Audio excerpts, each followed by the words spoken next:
Hi guys, Jess Olin from Integrated Functional Wellness coming at you with your next tip of the day, and it's part 2 of the hip and back series to release your hip and back a little bit more. And specifically, we're going to release a little bit of your psoas, your TFL, and your iliac crest has tons of trigger points around that bony process.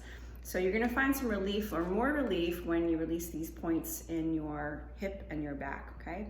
I have my handy dandy skeleton here, and I'm going to show you exactly where we're going to go. So this is your iliac crest of your pelvis, and this is your hip bone, or what we call that bony process, or that protrusion coming out of here, and you can actually palpate it, right? We're going around that iliac crest, so we're going posterior, which is behind, to the anterior, which is in the front. And then if you see your femur head, this is your greater trochanter, or excuse me, your greater trochanter that goes in here, and your lesser trochanter, okay? And it's a ball and socket joint. So your lesser trochanter is where your psoas inserts into, which is your tightest and your strongest hip flexor. And then your greater trochanter definitely has a lot of issues like bursitis or issues associated with the TFL. So we're gonna work in this area here, okay? This is what it looks like on your body, which is this side part right here, okay? Lots of pain in this whole iliac crest area from front to back and in the side. These are your hip stabilizing muscles, guys. So if you're thinking about any kind of lateral moves, like lateral lunges, stepping side to side, or even jumping side to side, or even walking or running, those are all your hip stabilizing muscles. So they become pretty tight and pretty angry if you don't release these points, okay? Another thing that I want you to get is a foam roller, a 36-inch foam roller. Looks like this, it's pretty long.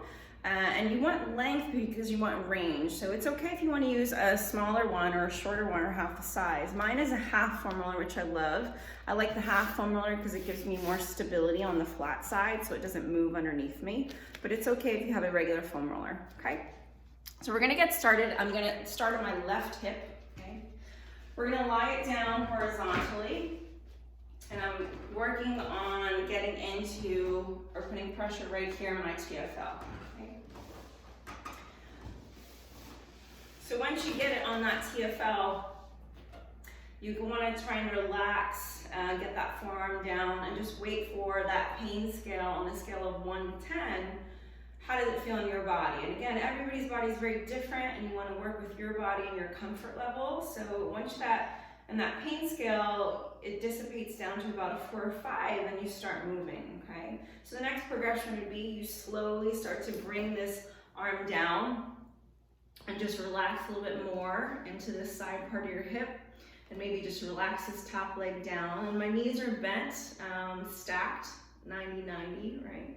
And we're just gonna breathe here, okay?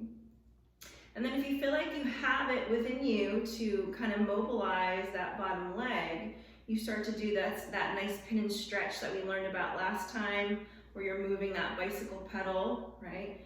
And you're moving the distal limbs, you're doing like ankle rolls on the bottom foot, okay? And then we do that nice clamshell as well too, okay? So that internal, external, okay?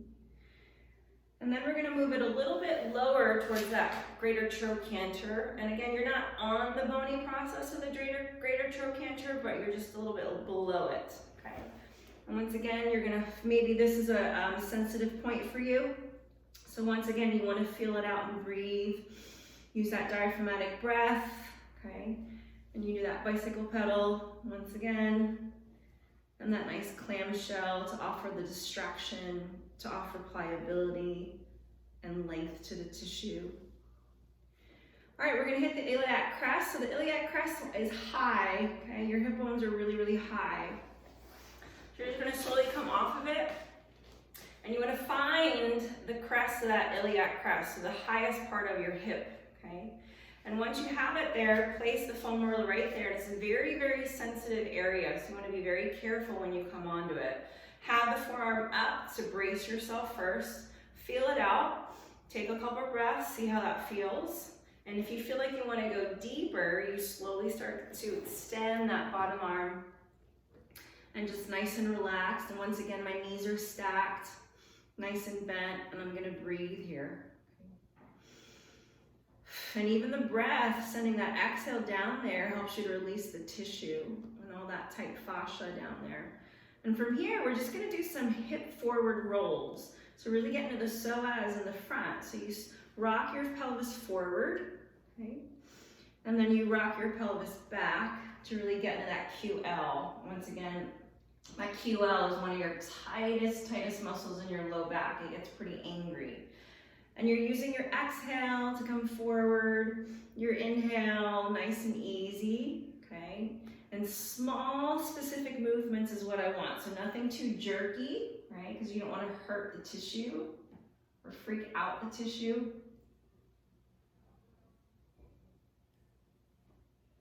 Okay. And then you come back to center. You have to brace the core. Use your exhale to push yourself up, nice and easy.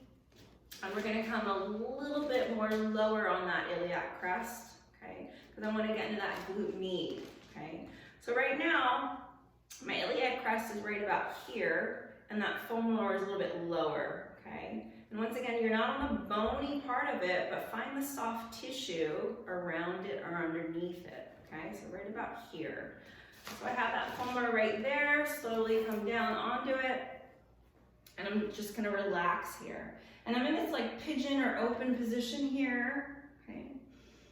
And I'm gonna drop my hips back to really get into that glute med. Use my breath. It could be really tight if you run or walk or cycle or any kind of movement or workouts you do every day. That could affect the tightness.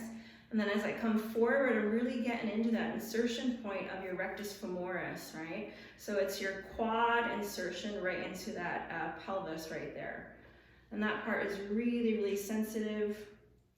So you want to go nice and slow as you come back and forth. The next progression would be you just offer that pin and stretch move as you're back here, the clam move, you know, when you're on that glute med, okay? And then as you come up here towards that insertion point of that rectus femoris, you're just gonna bend the knee, straighten the knee. Those are the actions of the quad. It helps to bend the knee, okay? And you're gonna work with that range of motion in all different planes, right? And once again, most importantly, you want to use your breath, okay? Use your exhale, brace your core to slowly come off of it. Move it away. Stand up. Shake it out. And see how that feels. That hip should feel a lot lighter. Your low back complex should feel a lot lighter. And even your quad and your knees should feel a lot lighter, right? Thanks for watching. Please follow and subscribe my YouTube if you like this video. Have a great day.